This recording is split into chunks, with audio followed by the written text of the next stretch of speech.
The witch's coven finally shows me some lovin'. Yesterday on The View. There are moments in television that feel less like segments and more like seismic events, broadcasts so soaked in irony, sarcasm, and absurdity that they defy the limits of genre or intention. This particular spectacle wasn't scripted, yet it carried the precision of a sniper shot. It all started with The View, that daytime juggernaut that mixes progressive commentary with equal parts self-satisfaction and baffling outbursts. But on this day, it wasn't Whoopi Goldberg or Joy Behar trending. It was Sunny Hostin, after being eviscerated, humiliated, and memed to oblivion by Gutfeld and Timpf. To say Sunny Hostin had a bad day would be like calling the Titanic's iceberg a minor inconvenience. The tone was set by Gutfeld's late-night opening salvo. The View, he said, has become a political oddity, a carnival sideshow masquerading as insight. Comparing the host to a medical museum of emotional dysfunction and intellectual overreach, Gutfeld implied that the show doesn't inform, but performs, and badly. He wasn't merely poking fun at the show's content, he was going after its essence. For a show that prides itself on moral authority and self-appointed righteousness. Yours truly was the subject of conversation. Apparently the broads have no idea who I am, or so they say. Hit it, Gladys! This was an existential dig.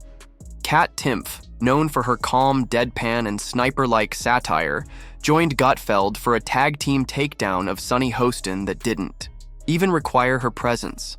And yet, it left her rattled, like someone who showed up to a war zone wearing a turtleneck and pearls. It began when The View hosts mockingly asked, Gutfeld? Who is that? A classic media deflection technique. Downplay what you can't argue with. The problem is, pretending you don't know who your cultural adversaries are doesn't negate their relevance. It amplifies your insecurity. That kind of denial isn't strength. It's theatrical avoidance. Gutfeld responded with surgical ridicule.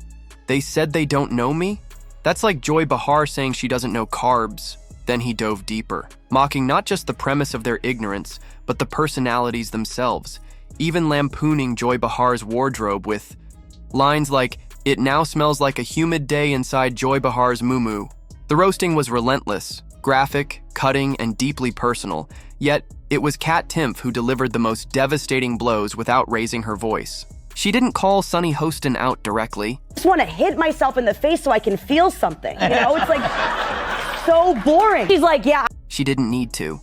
Her subtlety did all the work. A mere eyebrow lift, a dismissive chuckle, a sideways comment. Timpf's satire was so sharp it sliced without Sunny even realizing it at first. She's like, yeah, I like Instacart, but don't worry, I tip the poors. It was savage.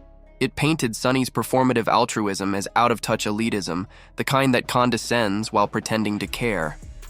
No rebuttal was needed. The tone alone was enough. This wasn't just a roast, it was a systemic dismantling of a persona. Sunny Hostin's identity on The View is that of the righteous intellectual, the one with legal credentials, the woman who pauses just long enough after making a point to hear imaginary applause. But those same rhetorical devices, when turned upside down in a satire segment, looked ridiculous. Gravitas transformed into melodrama. Those long, self-serious pauses, now they were dead air. That righteous indignation, fuel for jokes. The Gutfeld roast didn't rely on political disagreement. It wasn't even a clash of ideas, it was tonal. Gutfeld and Timpf don't play the same game Sunny does. They mock the game entirely. It's like a chess master trying to, I like Instacart, but don't worry, I tip the poors. But, you know, Joy, you play against a jester who flips the board mid-move and walks off laughing. When Sunny heard about the bit, she tried to stay above it. She offered no public statements, no clapbacks. But her change in demeanor on The View was evident. Her monologues got longer, her tone more performative. There were attempts to subtly reassert her intellectual credibility. Mentions of legal jargon, carefully crafted sentences, rhetorical flourishes. But viewers noticed. She had been rattled. Not with words, but with energy. The internet? It noticed, too. TikTok clips morphed her expressions into emojis. Twitter spun her awkward pauses into reaction GIFs. YouTube commentary channels broke down her post-roast posture like it was the Zapruder film. Her fans tried to keep things together with think pieces and hashtags, but the moment had escaped them. This wasn't about policy. No, I'm also not surprised that there's one part of the video from the show. It was about pride, and hers had been punctured. The deeper brilliance of the Gutfeld takedown was that it didn't just target Sunny. It pulled the mask off the entire vibe of the view. The smug superiority, the elitist tone disguised as empathy, the belief that their table is where truth is born and disagreement is heresy. Gutfeld and Timpf didn't just mock Sunny. They disrupted the entire sanctum of performative progressivism. And that's what made it stick. Sunny tried to keep her cool. She talked about Instacart on air, describing how much she tips because they don't always pay their people well. Even her attempt to appear magnanimous fell flat. Why mention tipping unless you're worried people think you don't? It was image maintenance, and everyone watching could see the seams. But what really broke Sunny was something quieter. The laughter. Not insults, not confrontation. Just laughter from people she pretended didn't exist. Greg Gutfeld didn't need. Yesterday that you left out. Oh, really? Yeah, can we roll that, please?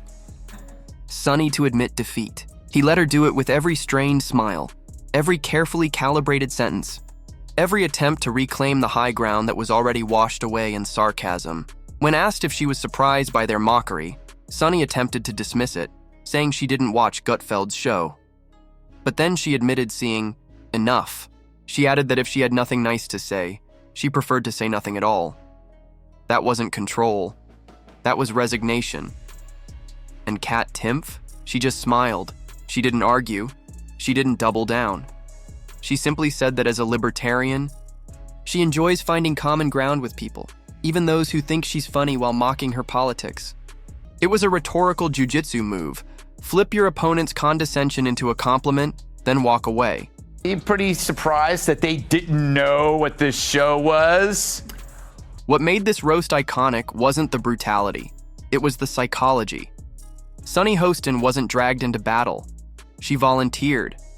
She responded to an attack that was never directly made. That's not a defense. That's a confession. It's as if someone said, "Some people take themselves too seriously," and Sunny shouted, "Hey, how dare you?" She revealed her insecurity without even being prompted, and that's why it worked. Because comedy doesn't care about your degree. It doesn't ask for credentials. It doesn't recognize talking points or pundit status. It just waits for the moment your guard drops, then pounces. Sunny Hostin dropped her guard not by lashing out, but by trying too hard not to. The internet dubbed it a roast for the ages. Not because Sunny lost an argument, but because she lost the plot. She became a character in someone else's sketch, reacting emotionally to satire she insisted didn't matter. That's the genius of ridicule. It doesn't attack you. It invites you to attack yourself. In the weeks following, the view's tone remained mostly the same.